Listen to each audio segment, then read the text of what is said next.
Donald put together, Reentry Council, and now the Parole Review Commission, and they all have come up with recommendations which basically describe the mission of Virginia Cure, and always are defeated. This year, the Parole Commission recommendations again described our interests, and again, everything was defeated. However, I was surprised to see a number of Republicans sponsoring legislation that used to be, I think, only Democrats, and that is a lot of the expungement bills and ban the box bills, and maybe even a couple more. I can't remember everything at my age, but is there hope? I think there is. I had an expungement bill that said that if you have one drug conviction in your life, it could be removed from your record.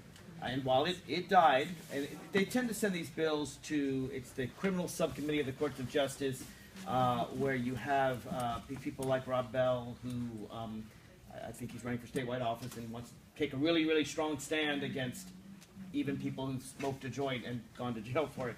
But what was interesting is exactly right. There were a number of bills put forward, in addition to mine, by Republicans as well as Democrats, and from all over the state, including from Southwest Virginia. And I'm hopeful to work with some of them. And you know, I think you're going to get full Democratic support on that. If we can get 15, 16, 17 Republicans, you know, we could try. But I think you're absolutely right that this is something that's growing. And it's a libertarian issue. It's not just a liberal issue.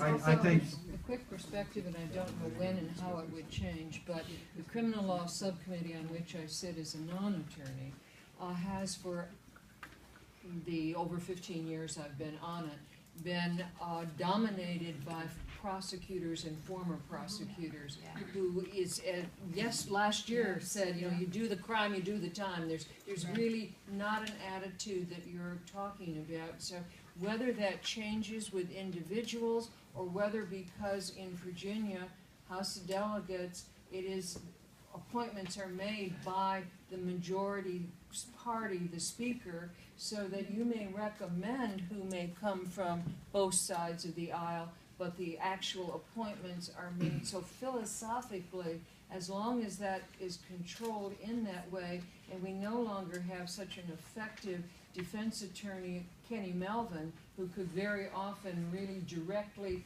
talk about how this was being carried out, it is extremely difficult on some of these bills to get them out of subcommittee. Once they're out of subcommittee, you have a lot more empathy. I think the message is to really focus on the committees and the subcommittees. So, yeah. Go ahead. Right, last question. Thank you, Carla. Thank you. My name is Jeannie Nguyen with Voice of Vietnamese Americans. I thank all of you for everything that you've done. I admire all of the work that you've done. Those are great work. I have a question regarding education, and I thank the delegates who have talked about the size of the class.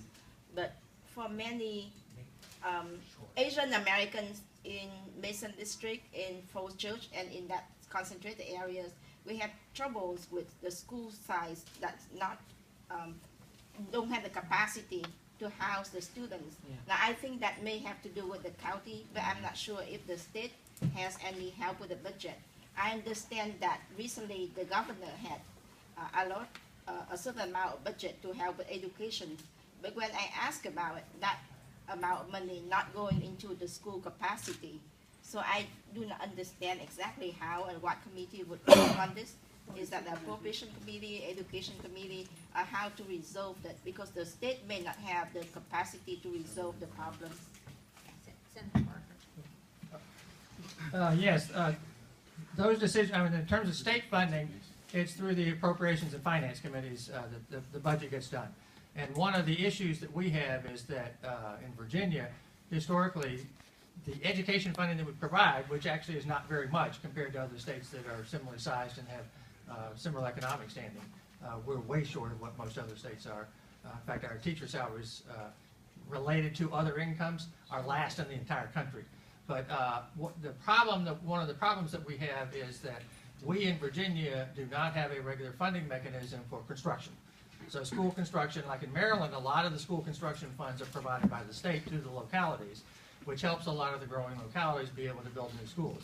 In Virginia, we do not do that. I did work for about 3 or 4 years with Senator Blevins from down in Tidewater area to try to establish a revolving fund that would be able to help a lot of the jurisdictions, but unfortunately we were never able to get that through. Hopefully we'll be able to revisit that at some point and be able to help on the construction side as well, because that makes it very difficult for jurisdictions that have growing school populations. Thank you. I'd like to make one important point. For the last few years, our tax the tax on houses that for homeowners taxes have steadily increased, very high, and I expect it to be increasing next year too. So I would like to know where that revenue goes in. And because That's all county. That's all. so that has to go to the county. It's about 54% goes to FCPS. If you live in Fairfax, it's 54%. And you know, I think that's an extremely good point that a lot of people don't understand. You know, the state taxes have not gone up, but your county taxes stay here in the county, and they go 54% of that goes to schools, whereas your state only 20% of it maybe gets to schools. So it's a much better. It's better that it's the county. Can I say one thing? Yeah. We had the largest tax increase in Virginia history in 2013, and it was for transportation, and that helped everyone who's concerned about a social service issue in here. Because Fairfax County doesn't have to put as much of its own money into transportation. You know, it created its own transportation department, does a lot of projects on itself. So we raise those taxes ourselves, and it's helping. I don't know if your roads are being paved, but mine are being paved a lot, and they're receiving construction. Too much. This budget cycle, Overpaving. this budget cycle, we increased our state funding by $1 billion to K through 12. And this was a very aggressive issue that the governor took on. So school systems will be able to hire more teachers. Teachers are going to get a 2% increase. More money is going into a special grant fund, which is actually going to help schools who have high percentages of kids on free and reduced lunch and kids speaking English as a second language. We came much closer to completely funding the standards of quality. So this year, because we had revenue growth, and because our governor was really committed to education, and he worked in a bipartisan fashion, we received a lot of support from the House of Delegates. We've got a good education budget now that we can, how can I say, it will be a much better indicator of where our commitment is, and the state will be a stronger partner. But at the end of the day, the allocation of those dollars is done by your local governing board. So you really need to sit down with your board of supervisors. They're the ones that fund the school system and how the school system is going to allocate that money. John, I have Catch to up bring with up the, one. catch up with the mother of Delegate Bohr. I have to put one other item in. While I totally agree with everything that Senator Favola said, we made progress. We've had a decade of cuts. And when you look at a per school child measure, we have not had anywhere near the increases we need since 2008. But having said that, one of my missions that I am going to devote more and more time to is here we sit, Fairfax County, 1.2 million people, on a tax base that was established in 1700, real estate tax.